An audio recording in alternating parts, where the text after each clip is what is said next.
This is CBC Here and Now.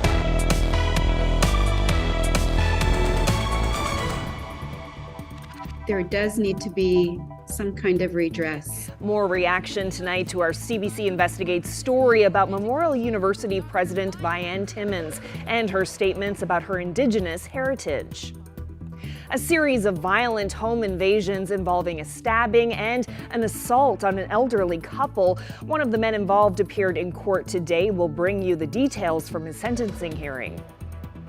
And CBCNL is at the Junos. Melissa Tobin will have all the excitement leading up to the musical weekend in Edmonton. That's just ahead. Good evening and welcome to Here and Now. We start tonight in St. John's, where Memorial University's governing body has yet to make a comment following yesterday's meeting.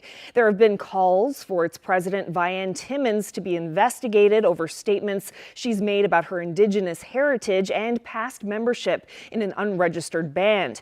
The Board of Regents has been silent, but there is reaction tonight. Here and Now's Ariana Kelland has been following this story, and she joins us live from our newsroom. So, Ariana, what's the latest?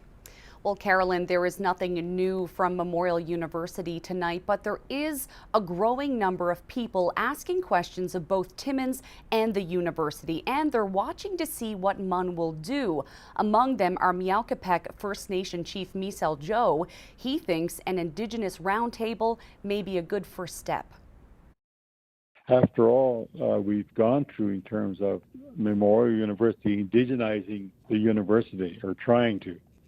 This is all going to be a part of that. And right on the part of this, too, we also have the Truth and Reconciliation is a really important part of this, too, as well. So there's lots of things that's involved. So that's why I'm suggesting that, MUN do its work. And then from there, we'll see what we're going to do as Aboriginal people. Now, Timmins says she has always been very clear that she has ancestry, but does not and has never identified as Mi'kmaq. Now, when talking about that ancestry, Timmins has said on previous occasions that her Mi'kmaq ancestor was from Conn River. When I spoke with her last week, she said she had misspoken in the past and that her relative had spent time there with her brothers, but was not from there. Asked about this today by my colleague Bernice Hillier, Joe said he has no understanding of her connection to the community, and as he waits to see what MUN does, Misel Joe says this has left him with questions of his own. For me, it's a questioning whether or not we have to take things at face value any longer.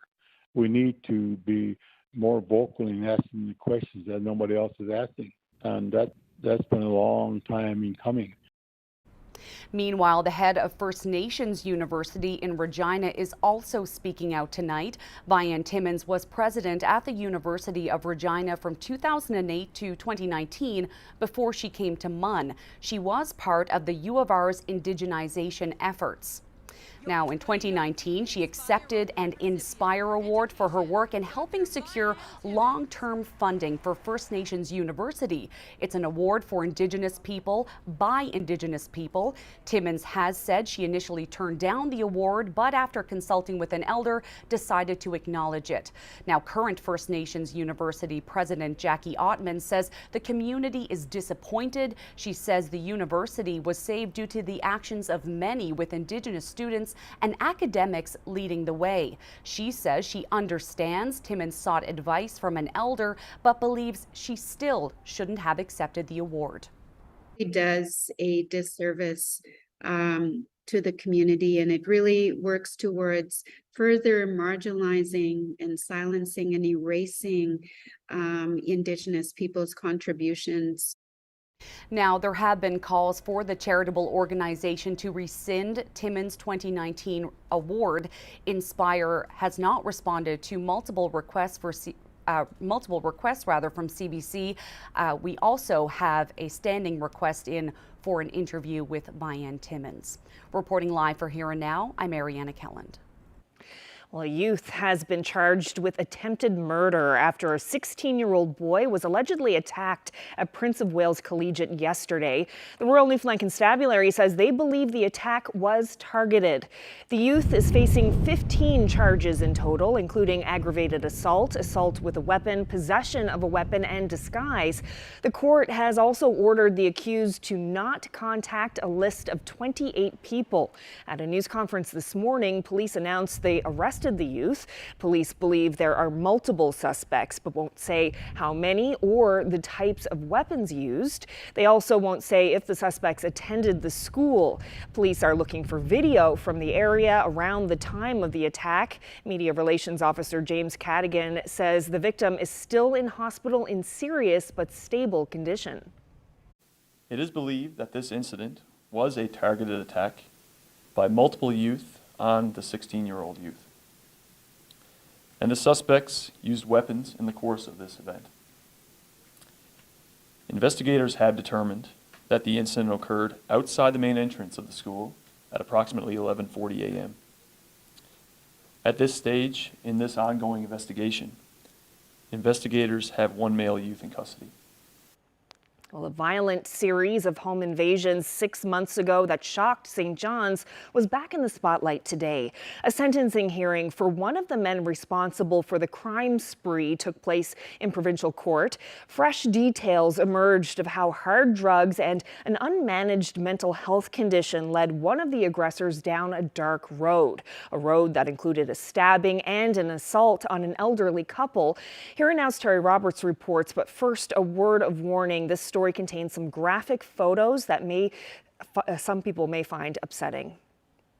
Before last year, 32-year-old Justin Haynes was unknown to law enforcement. No criminal convictions. A new father, described by family and friends as kind and compassionate. But his actions on the evening of September 12th sent shockwaves throughout the province. First, Haynes and another man forced their way into a home on Beaumont Street. A home occupied by a woman and her boyfriend and a 10-year-old boy. There was a fight, death threats were made, and the boyfriend was stabbed twice in the back. Blood spilled, injuries described by police as serious. The pair stole the woman's car and made a hasty getaway, but it didn't end there. Haynes and his partner in crime made their way here to Maunders Lane, where they smashed their way into the home of an elderly couple, ages 88 and 90. The man and woman were punched and kicked, cuts and bruises. The invaders took jewelry, cash, and credit cards. According to an agreed statement of facts, the invasions were random. The motive, to get money so they could buy drugs. A massive manhunt was launched. Haynes was arrested the next night. He quickly admitted to his role in the crimes, blaming his use of crack cocaine and his failure to take medication for a bipolar disorder. He entered guilty pleas in January. Jonathan Hurley was also taken into custody. Haynes has told investigators that Hurley was the mastermind and wielded the knife on Beaumont Street.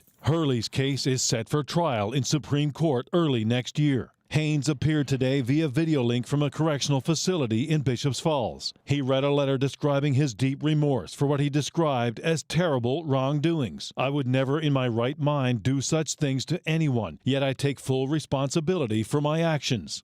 Haynes said he plans to take care of his mental health and stay sober for the rest of his life. As for the victims, their physical scars have healed. But the Beaumont Street woman whose home was invaded wrote in a statement to the court that her life will never be the same. I have sunk into a dark hole of anxiety and depression. I have so much anger and fear that it consumes me and interrupts every day of my life since that night. The Crown is recommending that Justin Haynes receive a sentence of 7 to 8 years in prison. The defense said a sentence of 4 to 5 years would be more appropriate. Judge David Orr will spend the next week reviewing the matter and hand down a sentence next Friday. Terry Roberts, CBC News, St. John's.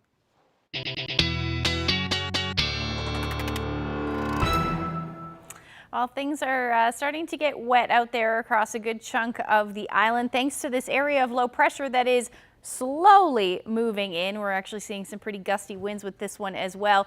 And you can really see there's some of the snow showing up on the radar for central areas, or rather the interior areas of the island. But we do have some more snow. As far as the road conditions are concerned, most are just seeing wet pavement because the snow isn't really sticking yet, and you can really see that on the cameras here. But Gander, you can't see anything, and that's because the snow is starting to stick. I was just talking to some people in Gander. It looks like we've got about a half a centimeter down already, and this is going to continue as we head through the night tonight. Things will start to stick and get quite heavy, actually, as we head through the next couple of hours. As far as those winds are concerned, into the 50-kilometer-per-hour winds sustained at the moment for Bonavista. You factor in those wind gusts for about 60 kilometers per hour. This will continue and even strengthen as we head through the night. I'll get into all the details coming up. Thanks, Ashley. A decade-long court battle between the Newfoundland and Labrador government and the Innu Nation has ended. The trial against 6 men accused of illegally hunting and possessing caribou began in 2013. Well, earlier this week, the Crown stayed the charges, but the Innu Nation's Grand Chief is criticizing the decision. Here Now's Mike Moore has the details, but first, another warning. Some of the images you're about to see are graphic in nature. This was a very dirty move by government. Innu Nation Grand Chief Etienne Rich is not happy with the move by Crown prosecutors. They have stayed charges in a legal battle that has worked its way through the courts for a decade. 6 Innu men were charged in 2013 for allegedly hunting and possessing caribou. The incident happened shortly after the Newfoundland and Labrador government banned hunting in an effort to protect the George River herd from possible extinction. A stay means the court process has been suspended, but the charges aren't officially dropped yet. Rich believes they should have been dropped completely. He says the move also stops the possibility for a constitutional challenge. They are still dragging it out. And won't recognize that Innu have rights to hunt, and they are playing legal tricks here. And I want to know, why are Innu being punished for being Innu? Rich says the Innu don't hunt caribou for sport. He points to the importance of the animal in Innu culture and religious tradition. Rich says he spoke with Premier Andrew Furey earlier this week about the prospect of a ceremonial hunt.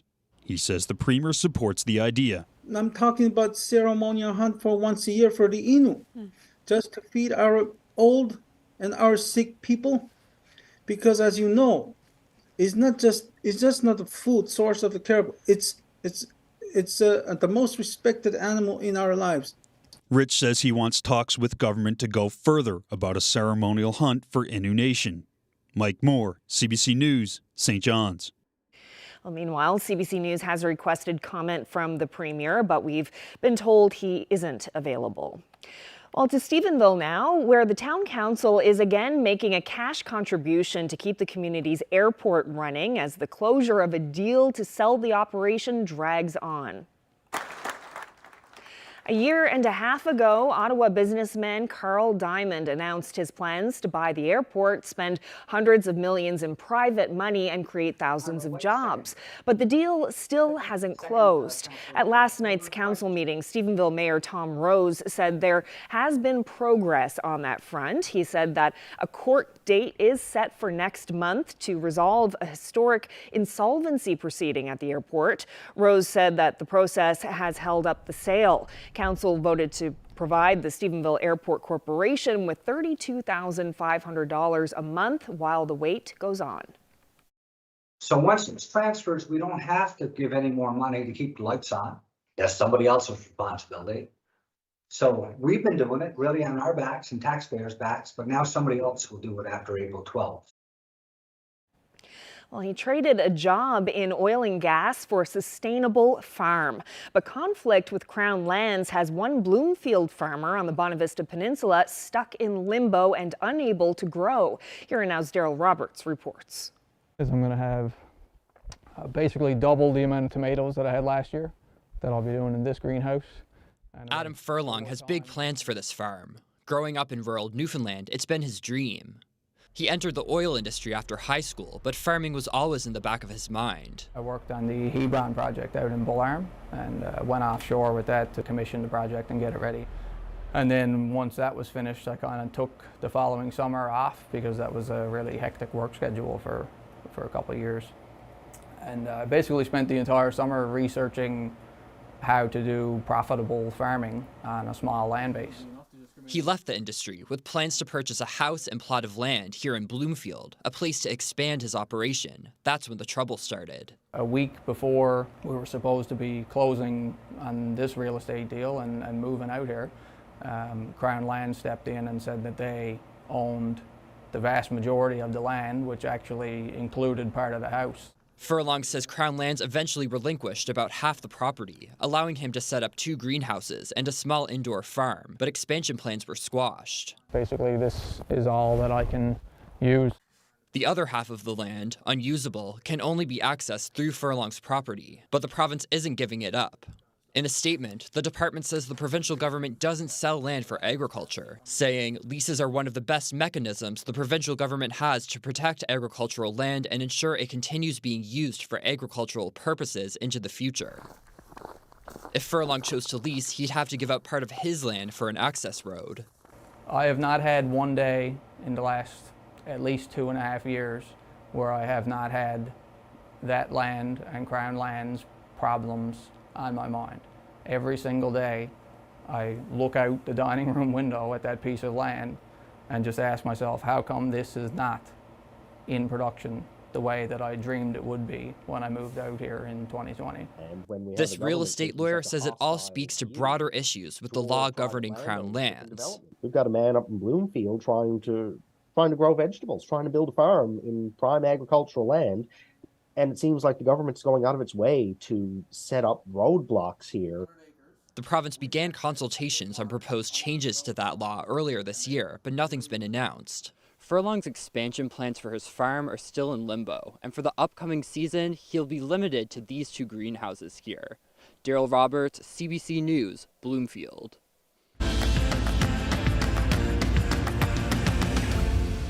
Hi, I'm Melissa Tobin with CBC's Weekend AM, and I'm here in Edmonton celebrating Juno Week, as there are 7 artists from Newfoundland and Labrador who are up for one of the big prizes this weekend.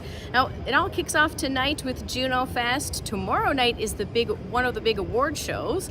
Sunday night, there's Juno Fest and Fanfare, and then, of course, Monday night is the big award show, which will be televised on CBC television. Now, the local nominations include Dax, who is up for Breakthrough Artist of the Year, Fortunate Ones, who are nominated for Contemporary Roots Album of the Year, Thorin Hofner Trio, who are nominated for Jazz Album of the Year, Becca Sims, who is nominated for Classical Composition of the Year, graphic artist Judd Haynes is nominated for Album Art of the Year, comedian Matt Wright is nominated for Comedy Album of the Year, and teacher Susan Evoy is up for the Music Cares Teacher of the Year Award. Now, stay tuned to CBC Television, online, and Instagram for some updates as I have lots of fun and bring you all the news. For Here and Now, I'm Melissa Topin in Edmonton.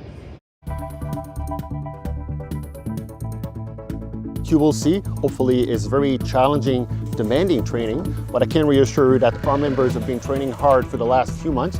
Hundreds of soldiers from different parts of the world are on the ground in Labrador. They're using the landscape and weather as the backdrop for their military training. We'll take you there next. We've got lots of wet pavement out there now. This is going to look much whiter as we head through the night tonight and into tomorrow. I'll break the whole forecast down for you coming up.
Broomball, it's a blend of ball hockey and ice hockey. It's been played in this province for decades, but now only a small number of diehards are still chasing that coconut-sized ball. The game's in trouble, yes. And how does that make you feel? Well, sad, because us girls likes a road trip. I would agree with that, and it hurts me right here to the core. My feeling is that within 10 years, it'll disappear off the map. I'm Terry Roberts in Stephenville, and we're shining a sweeping spotlight onto this competitive, sometimes hard-hitting sport. That's Monday on Here and Now. This weather update is brought to you by the Healthcare Foundation Home Lottery. VIP prize deadline is midnight tonight. Order tickets now at hcfhomelottery.ca.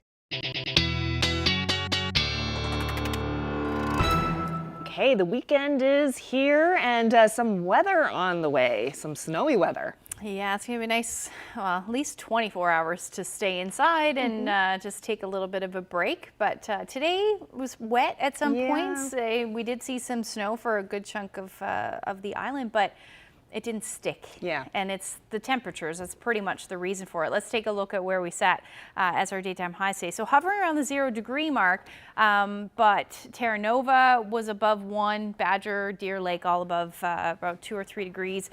And then along the south coast, that's where the warmest temperatures were, about 4 degrees for both Cape, or all three of them, Cape Race, Marystown, and Burgeo today. And those temperatures still above where you should be sitting up across Labrador. Cartwright topped up at 1 degree earlier today. If we take a look at where we're sitting right now, lost a degree or two here and there.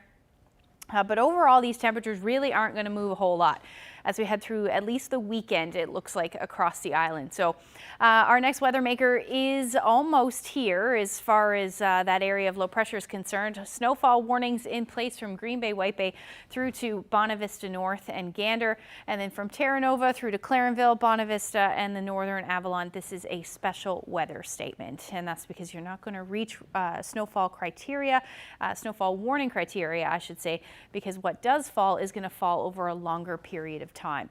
So what's going on right now? We've got that area of low pressure well offshore at the moment. At least the center of the area of low pressure is well offshore, but we're certainly seeing some cloud cover and that snow earlier today. Not a whole lot showing up on the radar, but it is there. And as I showed you that camera a little bit earlier, certainly through Gander.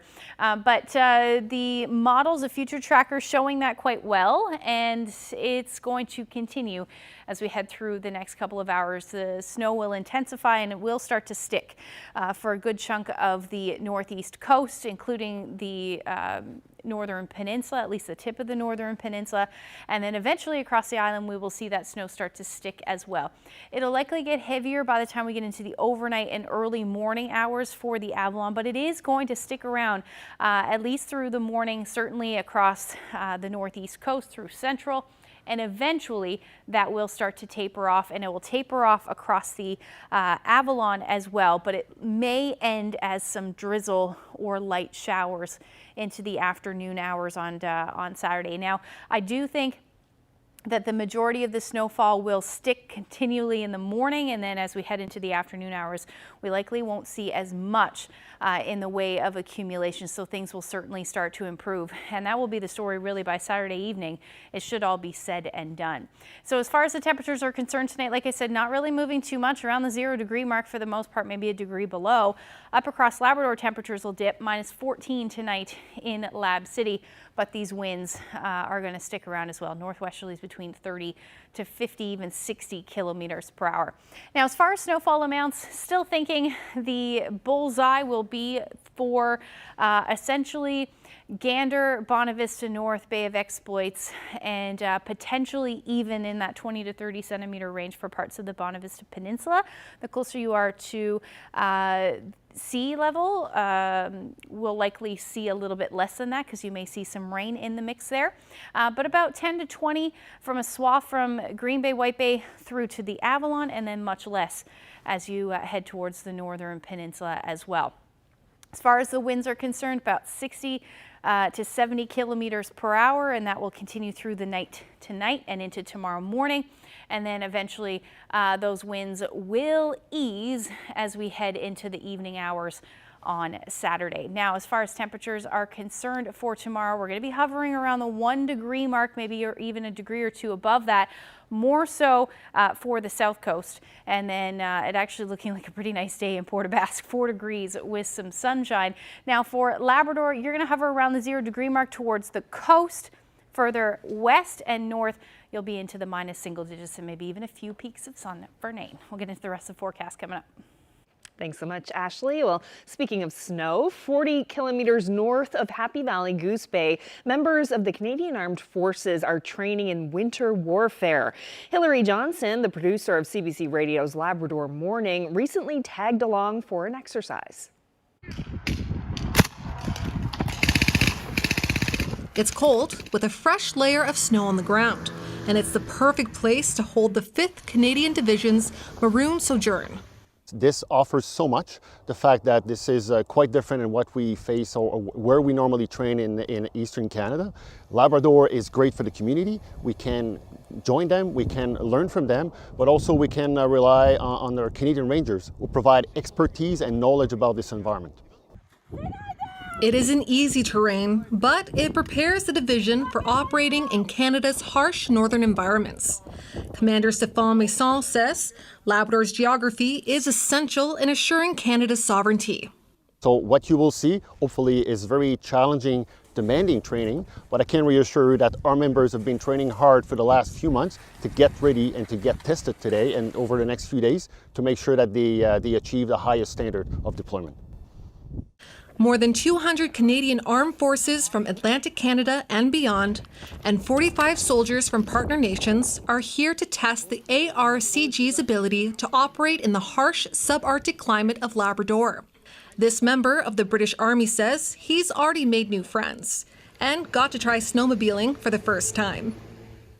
It's been one of those once-in-a-lifetime opportunities for me, I'd say. We don't get weather like this back home. You never get the opportunity to go outside and set up and train in this way. This time of year, you'll get maybe an inch of snow if you're lucky. This marks the 5th Canadian Division's first major northern exercise since the COVID-19 pandemic began. The Arctic Response Company Group will be provided by the Royal Newfoundland Regiments 1 and 2, who also served as planning leads for the exercise. Hilary Johnson, CBC News, Happy Valley Goose Bay.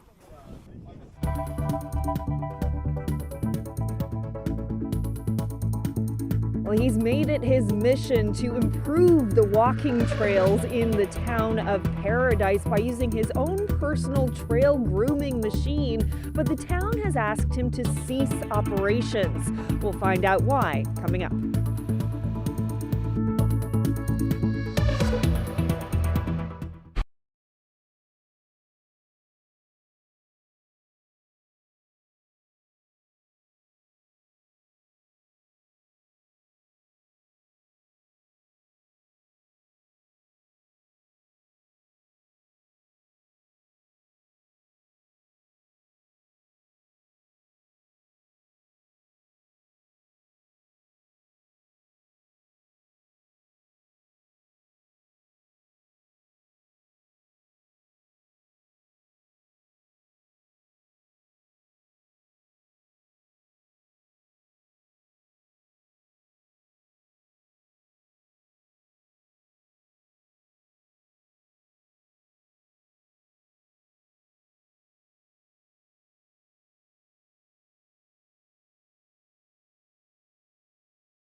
For the past month, a resident in Paradise has taken it upon himself to make the snowy trailway system in the community more walkable. He owns a trail grooming machine and started regularly using it on the public trails. But town officials recently put the kibosh on Tommy Marr's service to the public. To find out why, I met up with him on a section of the trail where motorized vehicles are allowed. Well, about a month ago, I built this homemade groomer that's here behind me today, and I was taking it to the west coast to my cabin. So I come up on the trail to give it a trial run, and you know, it was getting late in the evening. It was almost dark. I went over as far as McNamara Drive, turned around, came back, and the results were really well. I mean, it flattened out the trail real well, and so I went on back home, and I thought about it that night. I said, you know, maybe tomorrow, if it's nice, I should go on and go a little bit further and to, you know, to flatten out the trail. So then that next morning I did go. It was a beautiful sunny day 4 weeks ago now, I guess, roughly. And the trail was being used by a lot of people. Everyone was, you know, waving, thanking me. Hi, how's it going? And so then from then on, pretty well every day for the next 3 weeks or so, in the evenings after supper, myself and Marlene or one of the kids, we'd jump in the bike and leave. We'd go on up here to CBS boundary, head back into Donovan's, and then circle each one of the 3 ponds coming back. And It's a lot of trail grooming. It is, yes. It used to take me about 3 hours in total. Okay. And that was to do a good job. But after the 3rd or 4th trip, you know, it really, you could see the usage of the trail increasing, more and more people. And then, you know, one day, as I told one of the other reporters, I met a young lady pushing her kid in a stroller, you know. And when I came up here for the first trip, I mean, it was a job for me to drive it. Right, you know, right. you did have walkers here, but they were walkers that were dedicated. They were out all the time. So it's made a big difference. I just spoke with a gentleman just a moment ago, actually, who's walking his dog, and said that he's found that the trails have been much better since you've been coming up to do your grooming activities. But the town isn't too pleased with it. Can you explain what they told you? Well, I'm not sure if pleased is probably the right word. I don't know. I did get a phone call from the Director of Public Works telling me that it was their job to do and they were doing it. I personally never see the groomer up here. Some residents say yes, it used to be groomed years back. So anyway, I said, well, you know, if I can't do it, I can't do it. He said, you know, because the unionized workers, it's their job. And I said, well, that's fine. I guess I got to stop. And then that followed by an email telling me to cease operations immediately. And of course, I haven't been out since, and that's, you know, that's almost a week ago. So is the idea that by you coming up here, you're taking the job away from unionized workers? Well, that's what I got out of it. But one of the councillors in another interview I was watching on the news there, you know, she said it was a liability issue. So I'm not sure where it stands, and you know, to see what happens. I guess I did reach out to the town for I want to have a meeting with the Public Works Committee. You know, just I'm sure between all of us we can come up with a solution to keep the trail groomed, to keep the seniors out here. You know, everyone is pushing outdoor, healthy, active living, and here, in the past 3 weeks, you know, if I only had to put a counter on the trail use has multiplied by at least 10 times, and you know, it's. All I got to do is look on Facebook and see the reviews, see the comments that are on some of the posts, you know, like 450 odd comments, and they're all really happy that I done it. And I just, you know, there's only one thing could come out of this, and I hope that the town will continue to do what I was doing and keep it in good shape. Well, I contacted the town of Paradise and was told trail grooming isn't a top priority when it comes to snow clearing services, but they still can't accept a helping hand from Tommy Marr. Paradise Mayor Dan Bobbitt says there are several reasons why. We can't allow somebody that is unauthorized, proper safety precautions are not in place, using a piece of equipment that is not certified to be used. Again, there's a huge liability associated with that alone. So, you know, if you have walkers and a piece of equipment on the trail at the same time, when we go out, we have, you know, spotters for anything that we do, any maintenance we do. We have spotters and safety staff on site to make sure that, you know, they stay away from any equipment that's being used. In this case, for obvious reasons, we could not be allowed. We have insurance for our playgrounds, for our structures, our play structures.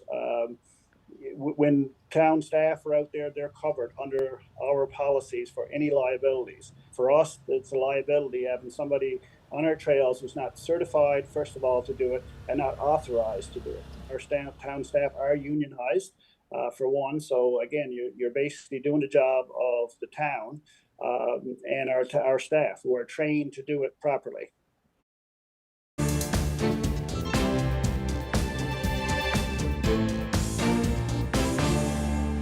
There's been a lot of discussion around Indigenous identity this week. This on the heels of a CBC investigation into MUN President Vian Timmins' statements on her own heritage and her past membership with an unrecognized First Nation group. Well, it's a conversation that's happening right across the country. The former representative for children and youth in British Columbia has had another award stripped away. The BC Civil Liberties Association has rescinded Mary Ellen Turpel-Lafond of the Reg Robson Award, writing that Turpel-Lafond has yet to account for allegations about her heritage. The former judge and law professor has had several honors stripped after a CBC investigation threw her claims of Cree ancestry into question. Last month, McGill University, Carleton University, and the University of Regina rescinded her honorary degrees.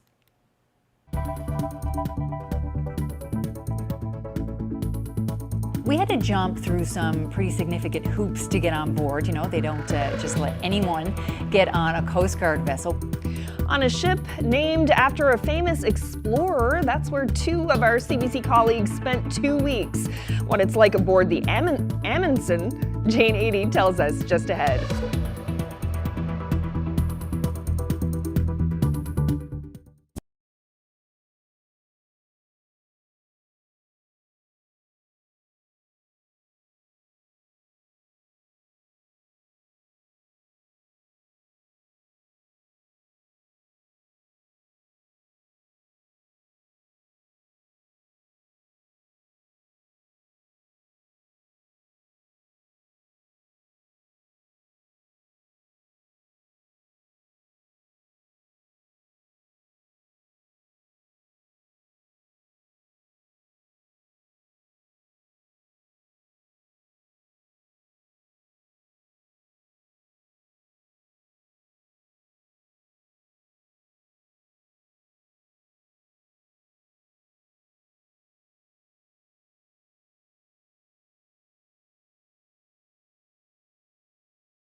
Well, this weekend, Land and Sea is taking viewers out to sea on a Coast Guard vessel traveling up the coast of Labrador. Host and producer Jane Adey joins us now to tell us more about this voyage. So tell us what kind of story you were after on this trip. So this vessel is called Coast Guard Ship Amundsen, and it's an icebreaker. It's actually the ship that is featured on the back of our $50 bill. I don't know if you knew that or not. Did not. It's not only an icebreaker, it's a research vessel. And so each year it takes researchers from this province and others up north and into the Arctic. And I had done some stories about these incredible research trips while I was working on the broadcast. And I thought, wow, that'd make a great show for Land and Sea to actually go on board and see the work that scientists do in the Labrador Sea. So I asked, and Amundsen Science agreed to let us come along for a trip back in September. Okay, so how long was the trip? So we were on for basically 2 weeks. We boarded in Quebec City, and then we sailed all the way up the Labrador coast and onto Iqaluit in Nunavut, where we eventually got off and flew home. Now, we had to jump through some pretty significant hoops to get on board. You know, they don't just let anyone get on a Coast Guard vessel. We needed security checks. We needed assurance from our doctors that we were in good health and up to this lengthy voyage. So cameraman Paul Pickett and I eventually met all of the requirements, and so off we went. Now, Carolyn, like most Land and Sea stories, there's usually a behind-the-scenes story that never makes it into the episode. It's not uncommon for there to be things that go wrong, and there's always logistical challenges.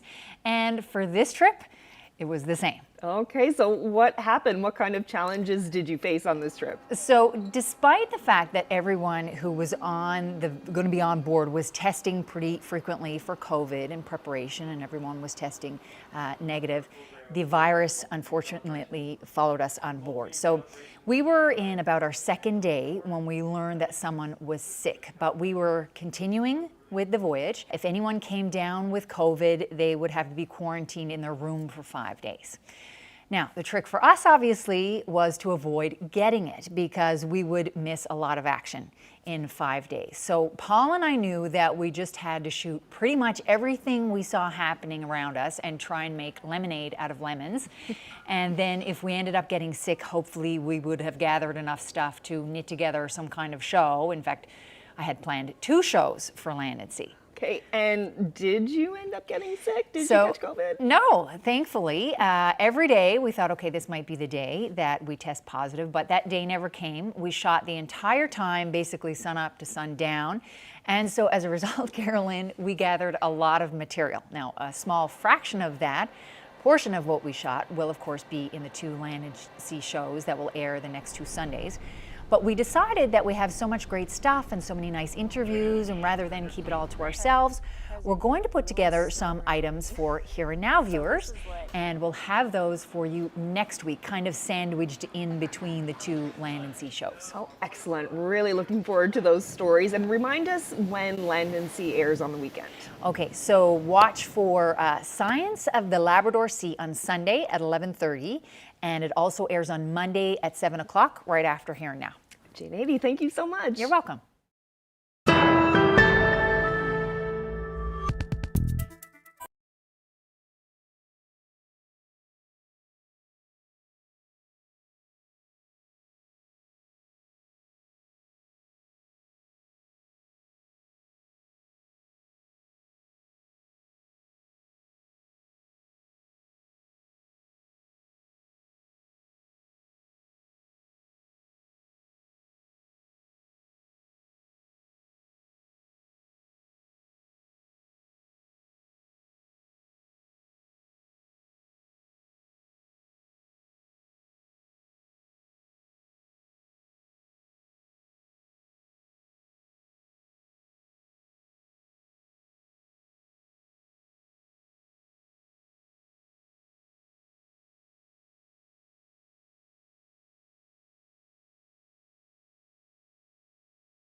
Well, before we get to our birthdays and anniversaries, some special connections are being made between some unlikely friends in St. John's. About twice a week, moms are packing up their babies and heading to a senior's home for playtime, and it's pretty darn sweet. Have a look. I wonder what you are. I love it because it educates me. And I don't have to do a thing, only sit here and enjoy these youngsters with all their funny tricks. And oh yeah, no, I'm happy to sit here and watch them.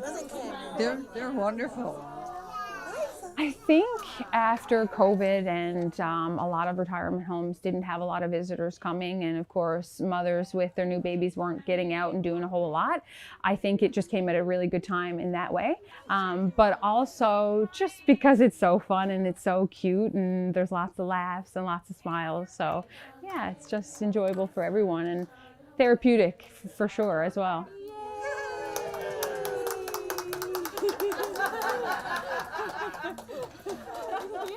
The children, I must say, are very, very good. I am amazed that a bunch of little tiny baby kids like that can stay so quiet and good and yet race around, you know, in the room. Great to have some extra noise and knowing that they're happy. I didn't hear anybody cry.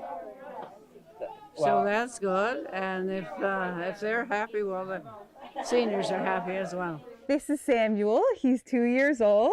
He's a little shyer than I am. But he loves coming to homes. Who did we visit today? Seniors. That's great. You go over and take the baby? I think he gets out of it the importance of volunteering and empathy for people who are aging or are unwell. He also certainly sees a lot of people who have mobility issues and are using walkers and wheelchairs, so he understands that disabilities are a normal part of life. And just the importance of volunteering your time and giving back. You make me happy when skies are gray. Another woman, you know, is pretty severely demented at this stage, and we don't really get a whole lot out of her. Her head's kind of down, her eyes are closed for most of the session. But if you lay a baby on her, it's like a new life comes into her. She starts smiling, she's holding the baby, she's talking to the baby. So yeah, it's been really amazing to see that. Let's find out who's celebrating. Wishing Carol and Gary Etheridge of Mount Pearl a happy 50th anniversary today. Happy 61st anniversary to Ross and Madeline Fudge of Deer Lake. Anniversary greetings going out to Ray and Triffy Abbott in Bonavista. It's their 56th. Happy 50th anniversary to Herman and Jane Webb of Nain. Congratulations to Betty and Ray Hussey in Mount Pearl. They're marking 67 years of marriage. Happy 60th anniversary tomorrow to Ted and Sylvia Mills from Botwood. Wishing Freeman and Glenda Cull of Englee a happy 54th anniversary.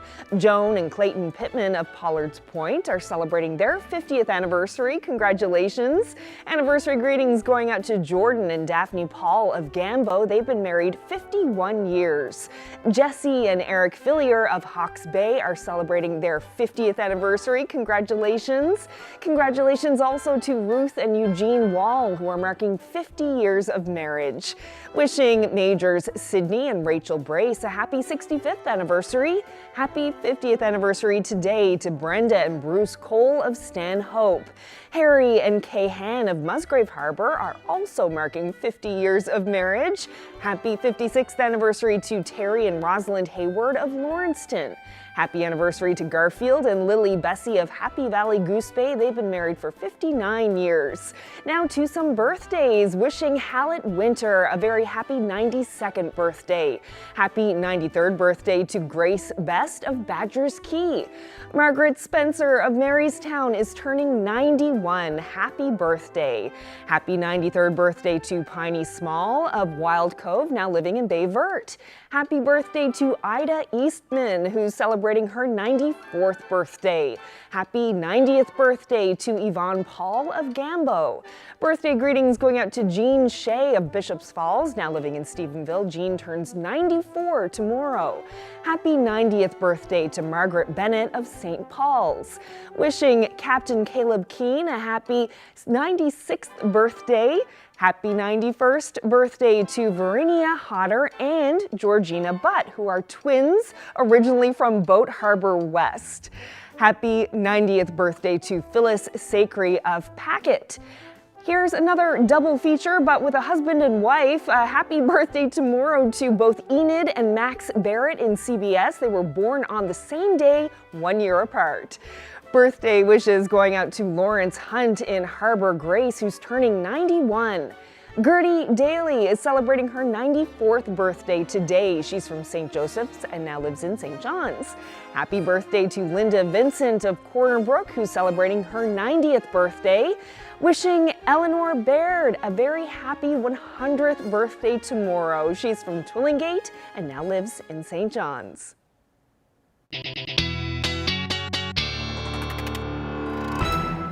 Okay, so it's weather time, and you have a good reminder for us for this weekend. Some people love it, some people hate it. Yes, the clocks are springing forward at 2 a.m. on Sunday, so you're going to lose an hour of sleep.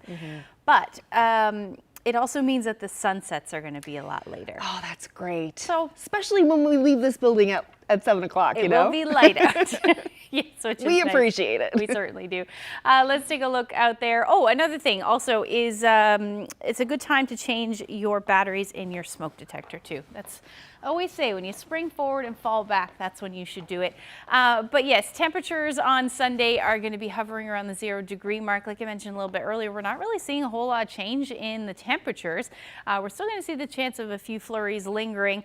But it looks like an absolutely gorgeous day in Port aux Basques, 4 degrees and lots of sunshine.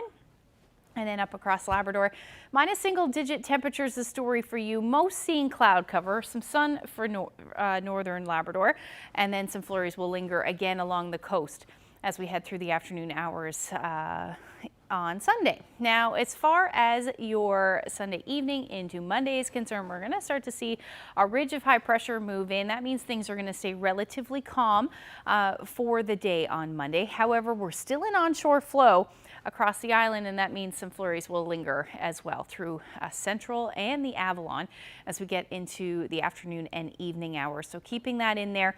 Temperatures will dip a little bit below 0. Otherwise, between 0 and about 4 degrees across most of the island. Northern Peninsula, a little cooler than that. And then up across Labrador, again, minus single digits, the story, around -2 for Happy Valley Goose Bay, which will be nice and sunshine for the games that kick off this weekend, but into next week for sure. Cartwright, you'll hover around -4. Now, taking a look at the long range forecast, not a whole lot of movement between 0 and about +1. For the most part, still looking at some unsettled conditions pretty much right through to Wednesday, where we will see that chance of either showers or rather flurries or some drizzle potentially as well. Now for central Newfoundland, looks like we'll see a little bit of sun Monday, Tuesday, at least a few peaks at this point between 0 and about +1. And then a similar forecast for western Newfoundland. It does look like some flurries will move right back in for your Wednesday. Now, as far as Labrador is concerned, eastern portions looking like a nice stretch of weather for the gains. Tuesday, sunshine and -2. And then Wednesday, a few flurries and -2 as well. And then for western Labrador, we're looking at some flurries by the time you get into Tuesday and Wednesday. Daytime highs only in the minus single digits, but your overnight lows will be in the minus double digits. Here's a shot from yesterday of the seas in Portugal Cove. Thank you to Susan for that lovely shot. If you have any weather photos that you would like to share with us, you can send them to Facebook, my Twitter, or email them. That's the best place at nlphotos@cbc.ca. Oh, I wonder what the ride was like on the ferry. Probably not great. Yeah, it looks like some angry seas. Okay, well that's it for us on this Friday evening. Thank you so much for spending part of your evening with us, and we'll see you on Monday. Good night.